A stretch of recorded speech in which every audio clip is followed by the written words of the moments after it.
Boa tarde, mais uma vez estamos aqui iniciando essa complementação dessas atividades nossas aqui do Serof.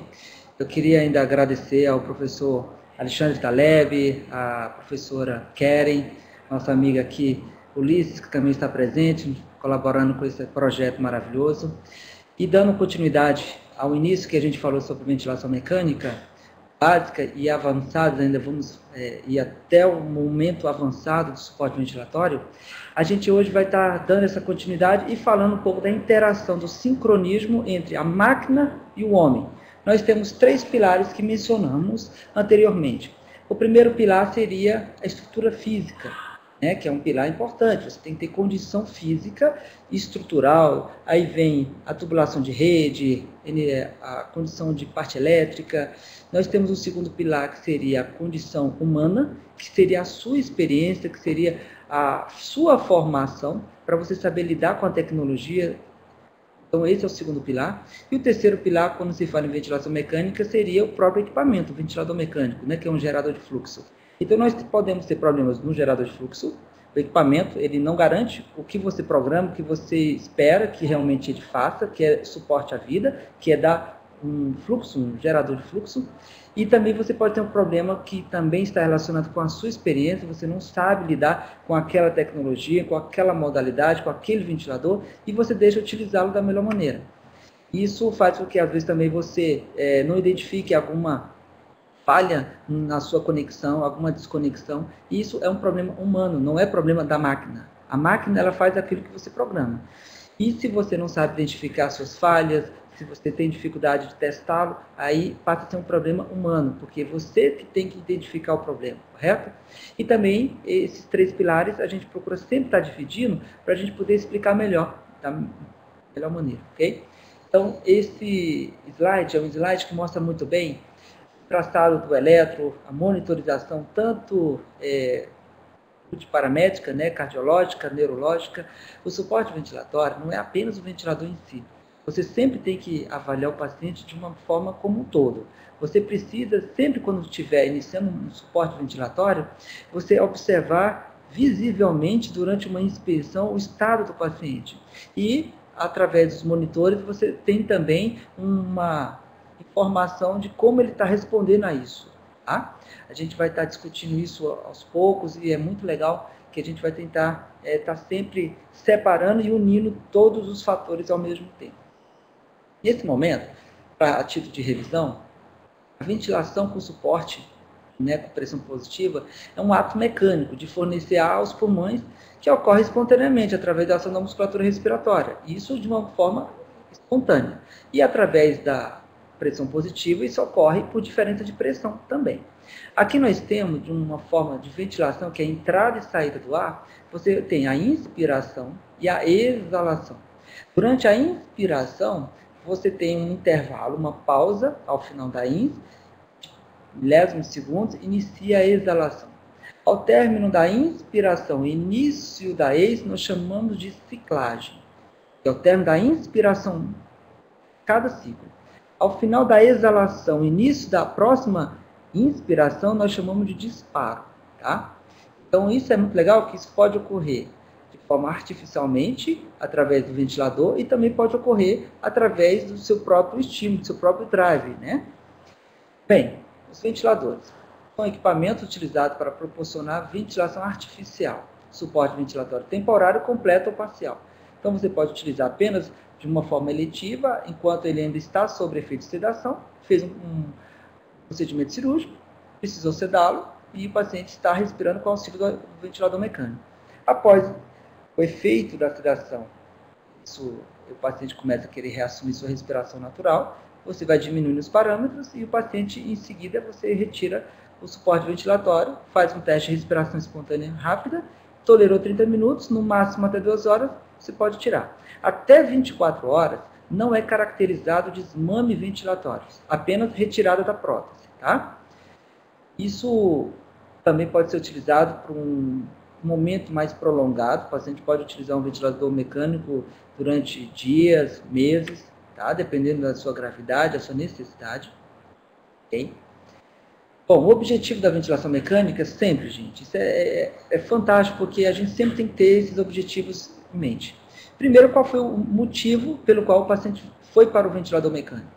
O paciente ele teve um rebaixamento do nível de consciência, Glasgow menor que 8, o paciente entrou em insuficiência respiratória, o paciente apresentou um sangramento significativo, né, uma hipovolemia. O que aconteceu para que o paciente tivesse parâmetros para ir para um ventilador mecânico? Tem que ter critérios. Tá? Mas, diante disso, o objetivo seria, inicialmente, corrigir as alterações de drogas gasosas. Você não quer que o que é fisiológico ela seja nem diminuído, nem muito aumentado. Então, você quer garantir a troca gasosa, que é a eliminação de CO2 e a captação de oxigênio, correto? Reduzir o trabalho respiratório. Muitas vezes o paciente está fazendo um esforço muito intenso, isso gera uma fadiga, uma retenção de CO2, uma hipercapnia, depressão central, e o paciente entra em exaustão e puff. Aí pode evoluir para uma parada respiratória, tá? Propiciar uma adequada interação entre o paciente e o ventilador durante a respiração. Em algumas situações, o paciente ele pode ainda não estar em condições, não foi resolvida a doença de base, o quadro que o fez iniciar uma prótese definitiva, o paciente ainda continua em ventilação mecânica, mas porém está acordado. Então você tem que saber, peraí, o paciente está acordado, está em ventilação mecânica, eu já sei que essa é a pior sensação que o paciente tem, é estar entubado, ainda mais consciente. O paciente tem condições de sair do ventilador? Ele até teria, mas ele vai fazer uma cirurgia daqui a poucas horas. O paciente vai fazer uma grande cirurgia ou um exame, que esse exame requer que o paciente seja sedado. Né? Então, poxa, espera aí, então vamos fazer uma estratégia para que deixá-lo acordado. Né? Vamos mantê-lo de maneira que ele possa estar bem confortável, mas não consciente, né? Acordado, acompanhando tudo que está acontecendo, sem poder falar, sem poder reagir. Isso é uma sensação horrível. Mas, se for necessário, a gente tem que colocar na balança o prós e os contras, né? Dentro da interação, o grau de alívio de trabalho respiratório que o ventilador produz depende de um adequado equilíbrio entre fluxo de ar liberado pelo ventilador e a demanda por fluxo do paciente. Isso também é muito legal, porque quando fala em interação, a gente tem que conhecer o que o paciente ele tem de demanda. Demanda significa que o paciente está necessitando para que ele supre as suas necessidades. Então, um paciente que precise de mais fluxo, ele vai puxar mais fluxo. E aí a máquina tem que acompanhar esse fluxo aumentado. Se o paciente está lá, sonolento, aí o paciente está com rebaixamento do nível de consciência, ele não está respirando rápido. Então, o fluxo dele é mais baixo. Então, a demanda dele é menor. Então, o sincronismo depende do que o paciente necessita com o que você pode oferecer. Eu ajustando fluxo e sensibilidade é meu ponto primordial. Se eu sei o momento que o paciente precisa receber mais fluxo, eu programo o ventilador a entregar esse mais fluxo. Então, nesse momento, ele não vai ter briga, máquina para o paciente. No momento que ele quiser respirar menos, o aparelho ele vai dar aquilo que necessita. Então, isso é muito bom. Nós temos módulos hoje de suporte que fazem com que essa válvula de demanda do equipamento ela acompanhe a necessidade de demanda do paciente. Isso é muito bom mesmo. Ok. O ventilador ele deverá se ajustar às necessidades do fluxo do paciente a cada instante do ciclo respiratório. Isso é o que eu acabei de dizer. Então, você tem opções no ventilador para que você ajuste, permita com que o paciente ele inicie a respiração e o ventilador ele só complementa de acordo com a sua necessidade. Isso proporciona um momento de sincronismo muito bom. Tá? Essa figura ela mostra muito bem o paciente em franca insuficiência respiratória. Você tem um paciente que ele está entubado, ele está com uma via aérea definitiva, é um paciente que ainda assim ele não está bem ventilado. A gente observa que o diafragma dele tem um padrão respiratório que ele chama misto, né, uma respiração paradoxal, invertido. Ele está ali com uma foto com presença de sudorese cefálica, sinal de esforço. O paciente está com tiragem, né, intercostal, fúrcula, sinais de intolerância. Então, mesmo que o paciente esteja sendo ventilado através de um suporte à vida, ele precisa ser ajustado de acordo com a sua necessidade. Senão, o paciente vai ficar com esse aspecto mesmo, com essa expressão de desconforto real. Quando a gente utiliza a interação ventilador e paciente, A gente precisa também estar lembrando assim, nós temos módulos avançados, nós temos algumas vantagens desses módulos avançados, mas nem sempre os ventiladores que nós temos na nossa unidade têm esses módulos avançados. Nós temos aqui, por exemplo, o módulo de VAPS. O ventilador ele muda de pressão controlada para volume controlado durante o mesmo ciclo ventilatório. Então, eu tenho um duplo controle. Eu posso ventilar o meu paciente a pressão e garantir o volume ideal constante a cada ciclo. Muito bom. O paciente não vai ficar oscilando um volume, hora muito alto, hora muito baixo. Ele vai garantir aquele volume de acordo com 5 a 8 ml por quilo de peso que eu programo para o meu paciente, se for adulto, né? E a pressão de vias aéreas ela vai oscilar um pouco, mas ainda assim ela vai garantir o volume constante. Então eu associo o duplo controle. A vantagem é a redução do trabalho respiratório pelo módulo pressão controlada, que o fluxo é livre, o qual tem fluxo inspiratório, né, livre, como está ali, manutenção de um volume corrente constante, conseguindo pela associação do módulo volume controlado. Então hoje, a gente tendo essa opção de ter esse duplo controle, a gente sai daquela antiga condição de controle a volume, somente controle a pressão. Então, quando eu ventilo o paciente, eu tenho esses dois controles. Eu posso fazer uma ventilação com suporte mecânico através de um módulo controlado a volume, onde eu determino um fluxo 6 a 8 vezes o volume minuto, um fluxo acima de 50 litros por minuto, onde eu garanto um volume constante de 5 a 8 ml por quilo de peso, onde eu tenho uma frequência pré-definida, uma sensibilidade de -2 inicial, uma FiO2 inicial de 100%, somente inicialmente, depois após a primeira gasometria, eu já vou reduzindo isso progressivamente. Então, isso é um modo de controle a volume. Eu defino o volume constante, garantido, o fluxo constante e a frequência, tá? Já no modo pressão controlada, eu já vou ter o controle da pressão de limite, né, de controle. Vou ter que determinar quanto de pressão de limite eu quero que o sistema pressurizado na vias aéreas vai ser atingido. Nesse caso, o volume vai ser livre, aleatório, né? Eu garanto a pressão, mas o volume vai ser livre. Vai depender de como está a sua mecânica pulmonar, como está a sua elasticidade e sua capacidade de retorno ao tamanho natural, né? Esse momento de complacência que vai determinar quanto de volume, ok?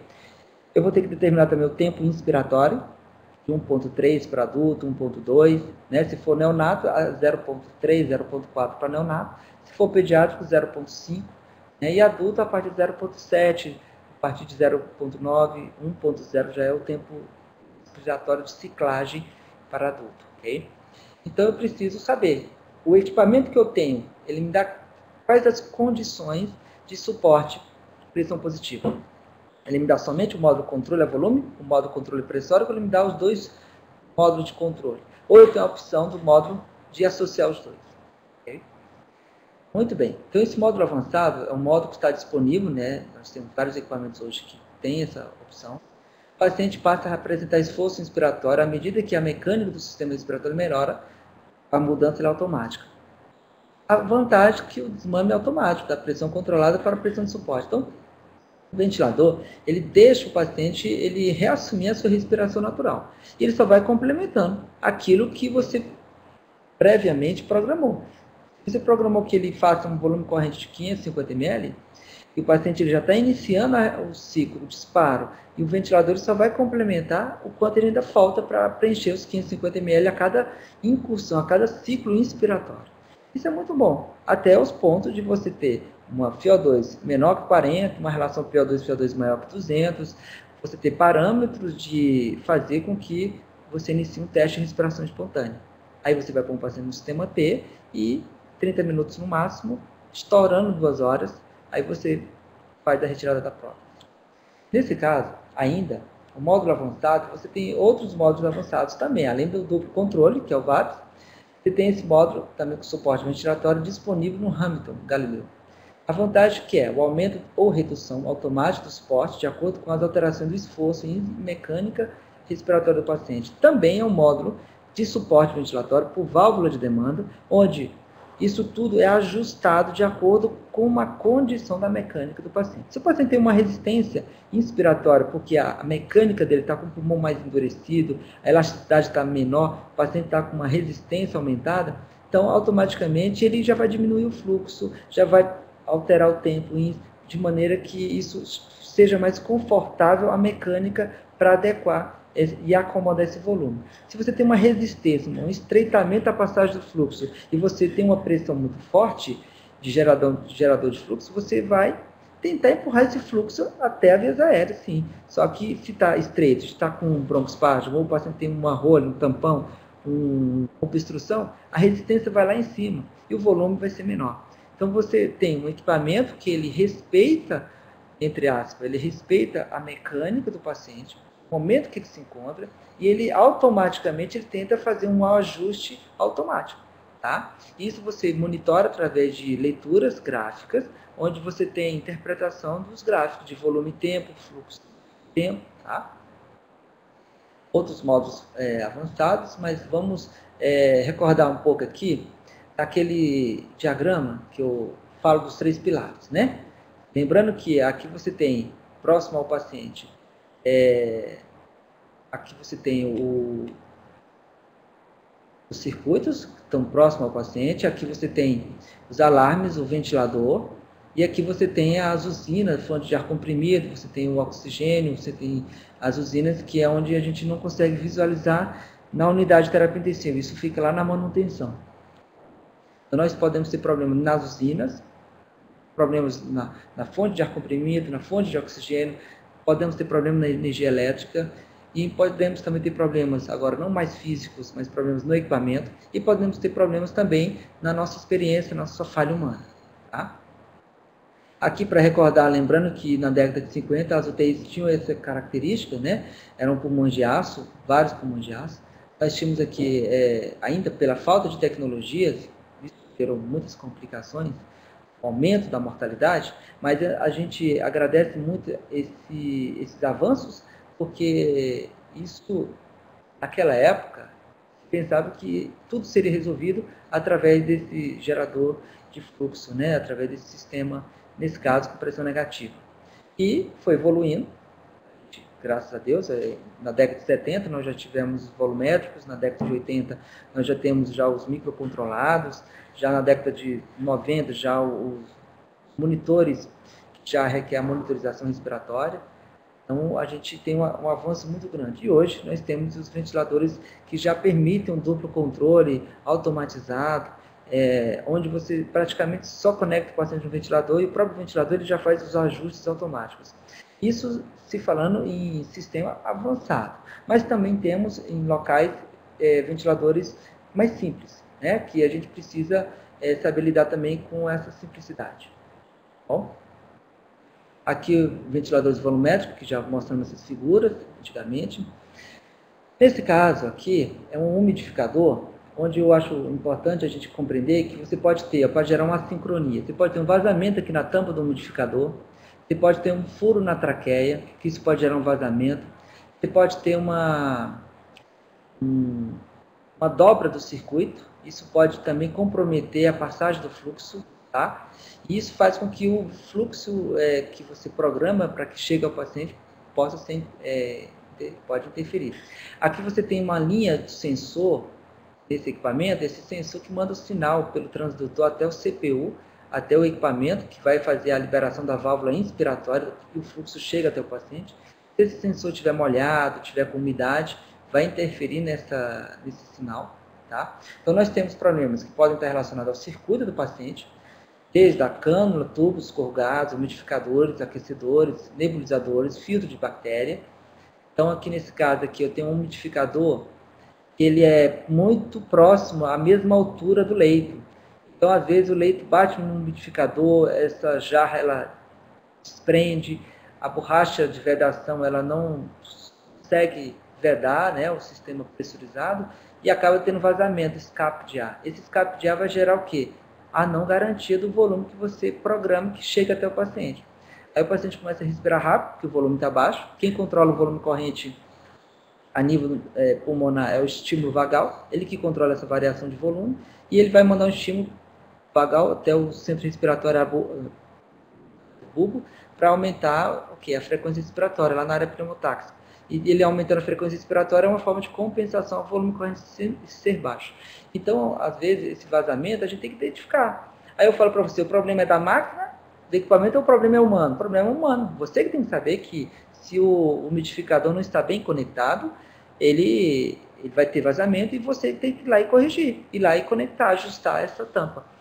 O equipamento, se eu chamar assistência técnica, se eu chamar a engenharia clínica, os engenheiros, eles vão avaliar o equipamento e vão falar, não, o equipamento está íntegro. O equipamento não tem nenhum problema.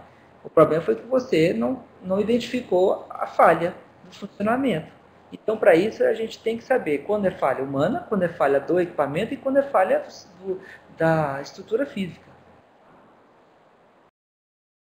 Bem, aqui nós temos, para você observar, um braço articular, né, o braço articular do ventilador. Esse é um ventilador MA1, da década de 70, um equipamento antigo, mas muito utilizado ainda até hoje. Aqui eu tenho a válvula de exalação, onde o ar vai ser exalado. Aqui o umidificador. Então eu posso ter problema nesse circuito, onde mais acontece problema é na sua montagem dos circuitos, é onde muito problema vai acontecer. Aqui eu tenho outro ventilador, 6400, tá? Ele é apenas volumétrico. Aqui eu tenho meu ramo inspiratório, vai até o umidificador. O umidificador ele recebe a umidade do aquecimento que está ligado ao umidificador. Aqui é o ramo inspiratório. Aqui eu tenho um sensor, que é o sensor de fluxo. E aqui eu tenho, na exalação, a saída do fluxo do ventilador. E aqui eu tenho a válvula de exalação. Então, todo ventilador tem que saber como é que é a inspiração, como é que é a exalação e tudo que está em seu trajeto. Onde está a posição do sensor, onde está o copo coletor, a posição do copo coletor, tá? Aqui eu tenho essa válvula de exalação desse ventilador MA1. Essa válvula de exalação ela tem que estar na saída, como o próprio nome diz, válvula de exalação. Se ela estiver na IN, você não tem um equipamento que vai funcionar adequadamente. Você vai ter problema. A montagem do circuito é fundamental. Aqui você vê nesse umidificador que ainda está sem presença de água deste lado. Aqui eu tenho um nível mínimo e máximo. Eu não posso deixar o nível da água ser demais, porque isso pode transbordar para a conexão. Isso geralmente resistência, o risco de infecção. Também não posso colocar baixo demais, senão vou aquecer demais. Isso pode gerar também danos às vias aéreas, tá? Então eu tenho que ter um umidificador que você respeite as recomendações do fabricante, mínimo e máximo, né? Aqui, daquele ventilador MA1, eu tenho aqui o copo coletor dele, né? O reservatório, para a água não acumular na traqueia. E aí, essa água tem que ser acumulada nesse reservatório. Aqui eu tenho um diafragma, que é a saída do ar. Ele vai ter essa saída por esse ramo. Esse aqui é um umidificador do MA1. Também ainda muito utilizado. Todo ventilador, pessoal, são geradores de fluxo. A gente tem que aprender a utilizar do mais simples ao mais sofisticado. Isso a gente tem que buscar essas informações com o técnico, com a empresa que disponibilizou o equipamento, né? Com profissionais que se disponibilizam a contribuir, ajudar. Aqui em Goiânia mesmo, poxa, já dei treinamento em várias instituições, vários locais. Isso é apenas pelo próprio convite e eu tendo essa disponibilidade, tá? E é algo que eu gosto, tem um prazer muito grande. Aqui é uma unidade de terapia intensiva, onde você observa que é um centro de muita tecnologia, mas você pode ter no seu CAIS, você pode ter na sua unidade uma estrutura mais simples, mas que você sabendo utilizar bem os equipamentos e as tecnologias que ali se encontram, você pode fazer a mesma coisa, tá? Você pode dar um suporte de acordo com o que o paciente necessita. Por isso que é mais tranquilo, porque a gente não tem que inventar. Você tem que saber o que o paciente necessita na hora, que tipo de estratégia, e você vai lá e vai aplicar aquilo. E saber o que você espera em resposta à sua estratégia. Discutido isso em equipe, claro, com o médico, enfermeiro, fisioterapeuta, quem tiver na hora, o que você acha, vamos definir como é que a gente vai iniciar a estratégia ventilatória. Vamos fazer dessa forma, até mais seguro, vamos aguardar os exames para a gente observar realmente o que pode estar interferindo, né? Lembrando da monitorização, né, do equipamento multiparamétrico, você vai observar também o nível de consciência, saturação periférica, frequência respiratória, que o paciente está fazendo e o que o ventilador está programado, o que o paciente está fazendo. Frequência cardíaca, pressão arterial, se o paciente apresenta dor, desconforto, né? Dispneia é sintomas na qual o paciente precisa relatar a você que está com falta de ar. Mas se o paciente está em ventilação mecânica, a gente usa outros termos, né?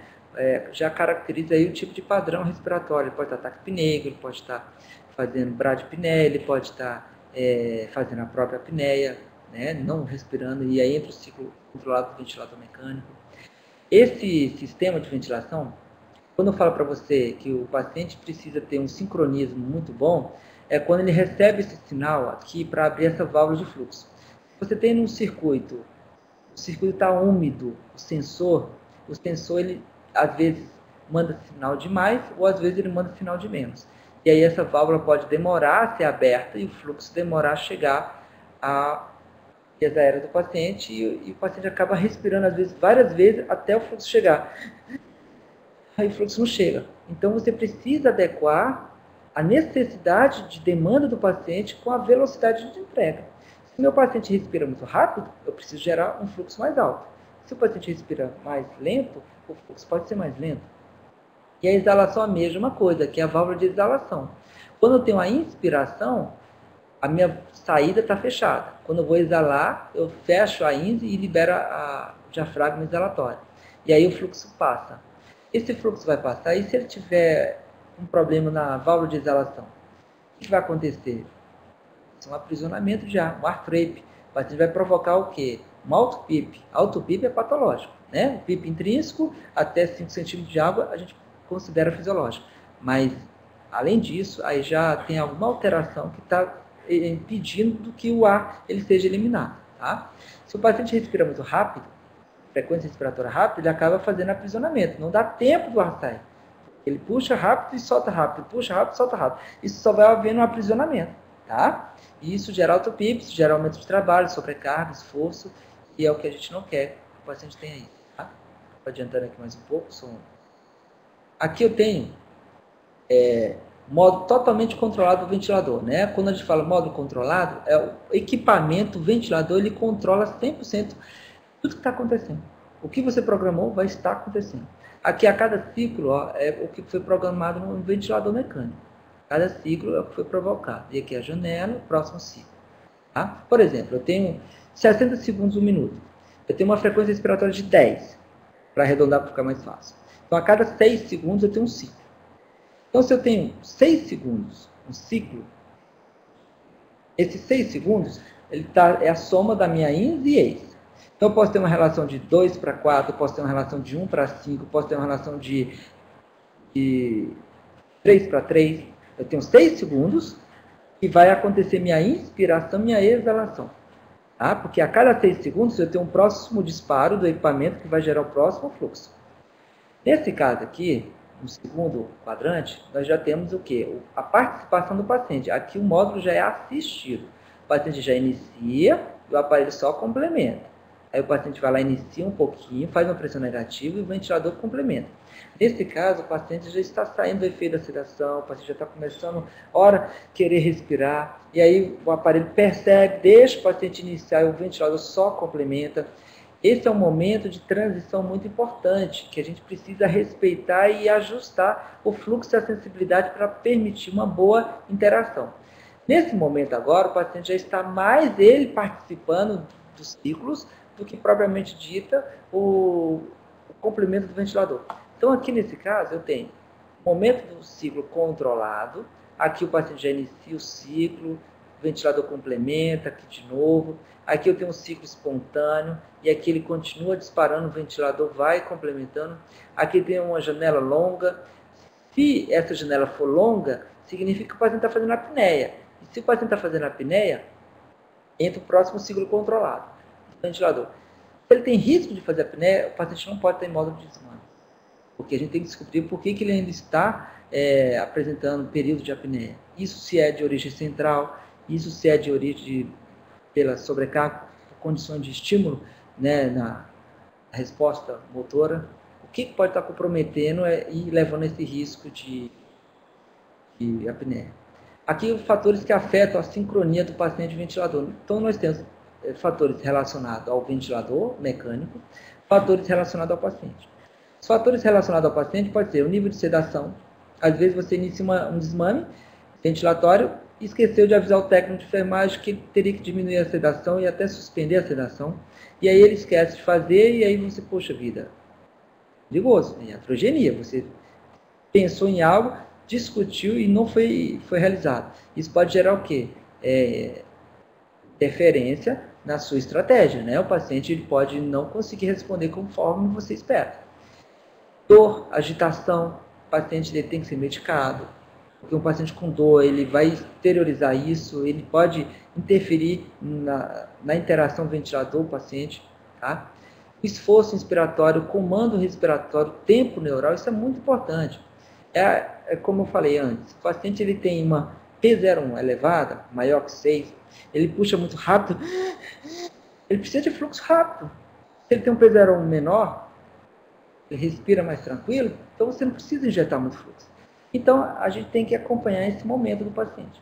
A própria patologia, né, do sistema respiratório, o PIP intrínseco, tamanho e calibre das vias aéreas, presença de vazamento, tudo isso a gente observa o que a gente pode contribuir nesse sincronismo, né, de acordo com as necessidades do paciente. Nós temos aqui também fatores relacionados ao ventilador. Nós temos variáveis de Traeger de disparo, pressão, ajuste da sensibilidade, capacidade do rise time, que é o tempo de subida do fluxo, né?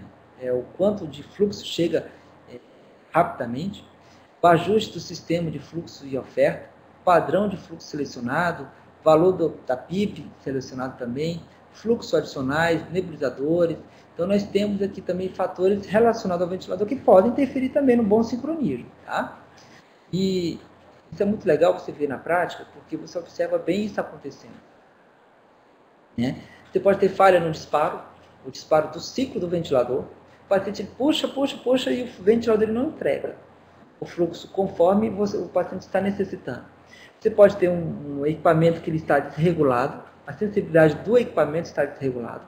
Por isso que você precisa ter um controle de manutenção, né, isso documentado, a manutenção preventiva, a manutenção em quanto tempo, ou quando deu um problema, você chama a assistência técnica, já avisa e fala, o problema está aqui, a válvula de exalação está travando, fazendo com que o paciente tenha alto PIP e o ar não está saindo. Tem algo que está comprometendo a saída do ar.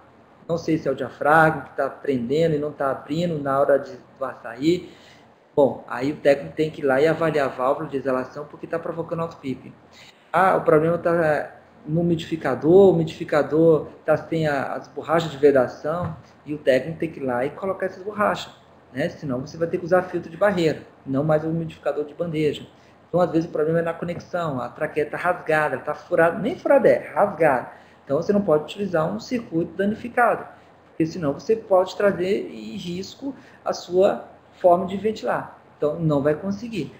Okay? Então, você pode ter realmente problemas no equipamento. Tá? Falha no disparo, aumento da resistência de vias aéreas, pode dificultar o disparo, o paciente tem resistência, isso gera uma dificuldade intensa do paciente de fazer com que o fluxo chegue até a acomodação pulmonar, e isso gera vários disparos, né? Aumento da elastância, diminuição da condução respiratória, fraqueza dos músculos respiratórios, fadiga ou seleção inadequada dos parâmetros, né, da ventilação. Então, a gente pode ter também a forma como você fez a regulagem do ajuste do ventilador, isso pode também interferir. Então, para que você não corra risco, é importante você ter um manual sempre de todos os equipamentos na sua unidade. Mas eu não tenho, são equipamentos antigos, são equipamentos que faz muito tempo que está na unidade, mas não tem o manual. Hoje, isso não é mais justificado. Hoje você pode ligar na fábrica, a fábrica vai te passar um contato na sua cidade, e na sua cidade sempre vai ter alguém que vai ter esse contato. E hoje nós temos o quê? Manual eletrônico. Hoje eles te mandam por e-mail todos os manuais que você quiser. Não apenas os manuais, e se for até necessário os simuladores. Hoje eu tenho vários simuladores de vários modelos de ventiladores, porque isso a gente facilita a gente aprender até mesmo de uma forma mais simples em casa, né? Esse aqui é uma foto parecida, né, com o paciente fazendo esforço respiratório. Aqui mostrando o efeito deletério da sincronia do ventilador-paciente. O paciente brigando com o ventilador, aquela foto mostra, necessidade de mais sedação, se for o caso, aumenta o trabalho respiratório, o consumo de energia é maior, o paciente faz muito esforço, gasta-se muita energia, né? Dano muscular é evidente, problema na relação ventilação e perfusão, hiperinsuflação dinâmica, o paciente ele faz um alto PIP, né? Ele ventila muito rápido, aumenta o número da frequência respiratória, faz com que ele aprisione, faça um heart rate, né? Um aprisionamento. Como identificar a sincronia? Observação tóraco-abdominal, atividades dos músculos acessórios, olhar e ouvir, né? Monitorização gráfica, também isso vai te ajudar muito, ok? A sincronia e o track de disparo, vamos adiantar um pouquinho aqui para mostrar umas figuras para vocês, muito legal. Aqui eu tenho umas fotos, deixa eu adiantar aqui para mostrar essas fotos para vocês. Deixa eu mostrar aqui essas fotos. Ali são gráficos, isso aqui é muito legal, porque aqui mostra que as coisas elas têm que ser sincronizadas, né? Você não pode nem ter a falta, nem ter o excesso, né? Então, você tem aqui um caminhão, ele numa avenida, né? E um cavalo, olha só o descompasso, né? Interessante. Então, vamos lá. As fotos. Aqui, como eu tinha comentado, né, você pode ter alterações relacionadas ao paciente, alterações relacionadas à sua experiência, alterações relacionadas ao equipamento, né? Eu vou adiantar. Aqui, as fotos. Bom, essas fotos que eu queria mostrar para vocês. Fatores que prolongam a fase de disparo. Então, nós temos aqui um circuito longo. Esse circuito longo, ele faz com que demore a passagem do fluxo até o sensor. Sensor que vai mandar o sinal até o transdutor, e esse transdutor que vai liberar o fluxo. Então, se eu tenho um circuito longo, água condensada no circuito, isso interfere na transmissão do sinal pelo sensor. Então, isso eu devo evitar que isso aconteça. Aqui eu tenho os copos coletores posicionados de forma inadequada. Então, os copos coletores, eles não são apenas para acomodar a água que ficaria dentro no circuito, para que evite a sincronia, para que evite o alto disparo, para que evite o risco de infecção. Então, o copo coletor ele tem que ficar numa posição que permita realmente que a água chegue até esse copo, né? Nós podemos ter aqui fatores relacionados agora ao paciente. Drive respiratório, o paciente pode ter uma depressão do sistema nervoso central, rebaixou o nível de consciência, ou por sedativo, ou pela própria evolução do quadro neurológico, que isso pode interferir realmente no disparo do paciente a cada ciclo. Você pode ter alteração do drive respiratório, né? O paciente pode ter um aumento pelos quimiorreceptores carotídeos e aórticos, você tem um aumento exacerbado do estímulo central, isso também pode interferir, ok? Quando você tem um drive respiratório aumentado, você pode fazer um ajuste de disparo muito sensível. Você pode aumentar a sensibilidade da máquina para que a máquina perceba mais sensível a necessidade do paciente e ele libere o fluxo mais rápido. Tá? O tempo inspiratório prolongado, isso também leva à sincronia. Então, você pode ajustar um tempo mais curto quando o paciente está respirando mais rápido. Porque se ele respira mais rápido, o tempo ins é curto. Então, você tem que ajustar com o tempo ins curto. Se você programa um tempo ins longo, 1.5 a cada ciclo, ele vai respirar várias vezes e o fluxo não chega. Então, você tem que programar também um tempo ins mais curto. A pressão inspiratória inadequada. Então, é importante você, às vezes, utilizar o módulo de pressão de suporte. O módulo de pressão de suporte é um módulo que respeita a demanda do paciente. Então, o paciente fez muito esforço, ele libera mais fluxo. O paciente fez menos esforço, ele libera menos fluxo. Então, a válvula de demanda é muito importante para pacientes em desmame. Tá? Frequência respiratória também inadequada. O paciente está com a frequência respiratória baixa, ele está fazendo apneia. Então, isso não é bom. Se o paciente tem risco de fazer apneia, a gente tem que reavaliar o paciente e tentar identificar o que está causando essa apneia nele. Tá? Então, nós temos aqui o disparo do ventilador, pode ser a pressão ou o fluxo, né? É sempre dependente do paciente o disparo. A fase pré-disparo varia pouco dos diferentes modos ventilatórios, ajuste de um mesmo ventilador. A fase pós-disparo sofre grande influência no modo em uso e dos ajustes parâmetros do ventilador mecânico, tornando-a particularmente propensa a gerar desequilíbrio entre a atividade da musculatura inspiratória e o fluxo liberado pelo aparelho. Então, você pode ter uma fase pré e pós-disparo. né? A duração da fase de disparo depende do tempo entre o início do esforço do paciente para conseguir a diminuição necessária da pressão das vias aéreas. Então, quando o paciente inicia a pressão negativa, você permite o quê? A pressão negativa, despressuriza um pouco, o sensor percebe, manda o sinal pelo transdutor até a válvula inspiratória, que é liberado o fluxo. Então, a gente ajusta a sensibilidade para diminuir esse tempo entre a necessidade do paciente e a liberação do fluxo, tá? Então, quando eu coloco mais sensível o ventilador, ele entrega mais rápido o fluxo. Aqui eu tenho o posicionamento correto dos sensores. Aqui é o sensor de fluxo e pressão, ele sempre tem que estar para cima. Aqui é o tubo orotraqueal. Se esse tubo tiver com secreção, com muco, essa secreção tiver contato com os sensores, isso vai interferir nos sinais, que vão ser conduzidos pelo sensor até o transdutor no ventilador. Então, isso pode interferir realmente no sincronismo, tá? Aqui eu posso ter um vazamento do circuito. A tampa, você da mesma altura do leito, isso pode gerar um risco de vazamento, ela ficar muito encostada, né? Se o circuito estiver furado, se o circuito estiver danificado, pode gerar um mau funcionamento, tá? Suporte ventilatório inadequado também, se eu fizer uma programação inadequada, eu posso gerar também um sincronismo, né, que a gente chama também de dissincronia ou assincronia. E também fatores relacionados ao próprio paciente. Então, nós temos aqui problemas com o tubo orotraqueal, ou cânula orotraqueal. Você pode ter um tubo atravessado, lateralizado, machucando, puxando, isso gera úlcera de pressão, isso gera dor, desconforto, aumento da resistência. Então, a posição do tubo tem que ser correta.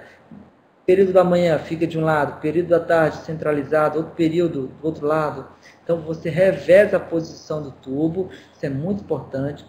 Risco de extubação, ruptura do cuff. O cuff, aqui você tem um balãozinho que ele permite com que o tubo ele fique melhor aderido à traqueia, né? Essa pressão a gente tem que medir pelo menos 2 vezes ao dia. A gente, em milímetro de mercúrio, é de 25 a 30 milímetros de mercúrio, ou de 20 a 25 centímetros de água. Se você tem um cuffômetro, que você mede em centímetros de água, ele é de 20 a 25. Se você tem apenas aquele aparelho de pressão, que é tipo aneroide, ele é em milímetro de mercúrio, você tem que medir de 25 a 30. Se você quer transformar milímetro de mercúrio para centímetro de água, você tem que fazer uma modificação das unidades, tá? Ok? Aqui eu tenho um paciente que o peso da traqueia está machucando lateralmente, né? Está um pouco machucado, então isso gera dor, desconforto, né? Então eu tenho que corretamente fazer um posicionamento do circuito, a tração da cânula orotraqueal vai gerar dor, vai gerar desconforto, a sincronia, o risco de extubação, esse tubo está quase saindo, né? Decúbito do paciente também é fundamental. Então eu preciso saber o que o paciente tem e fazer os cuidados básicos mesmo de enfermagem, cuidar do posicionamento da cânula, os cuidados com as vias aéreas do paciente, os cuidados com o circuito não ficar muito longo, não ficar puxando, tracionando, né? Olha o tamanho desse circuito. Para que um circuito tão grande? Você tem um equipamento fantástico, mas quem montou esse circuito montou de forma inadequada. Isso vai demorar muito o sinal ser chegado até o transdutor, até o CPU e ser liberado o fluxo. Então você pode facilmente corrigir isso. Isso depende, é nós mesmos, né? Aqui os modelos do sensor, se o sensor ficar para baixo, rapidamente acumula secreção, umidade na entrada do sensor e vai gerar alteração de sinal. Ok? Aqui são sinais de compensação de fluxo, transição de sincronismo, né? Ok? São 2 níveis de pressão. Aqui é legal essa figura porque mostra que o alto PIP, ó, aqui eu tenho a inspiração, fluxo contínuo, onda tipo quadrada. Aqui eu tenho a exalação de branco. Aqui eu tenho a inspiração, tá? E aqui eu tenho a exalação. E aí, antes de terminar a exalação, eu já inicio o próximo ciclo. Então, isso aqui para mim mostra um alto PIP. Então, graficamente, você vendo pelo gráfico, você observa se o paciente está fazendo aprisionamento ou não. Então, isso é muito importante a gente compreender para que a gente possa dar continuidade, tá? E eu queria deixar claro a vocês que vocês estão disponíveis a nos passar assim, as dúvidas que vocês tiverem. Então, você pode ter nesse caso aqui, alto ciclo, faz alto PIP também. A gente vai ter o próximo momento, momento agora até o final do mês, onde a gente vai ter um terceiro momento que a gente vai estar falando ainda de sincronismo, assincronia e de mecânica respiratória, e que a gente vai estar se aprofundando ainda um pouco mais.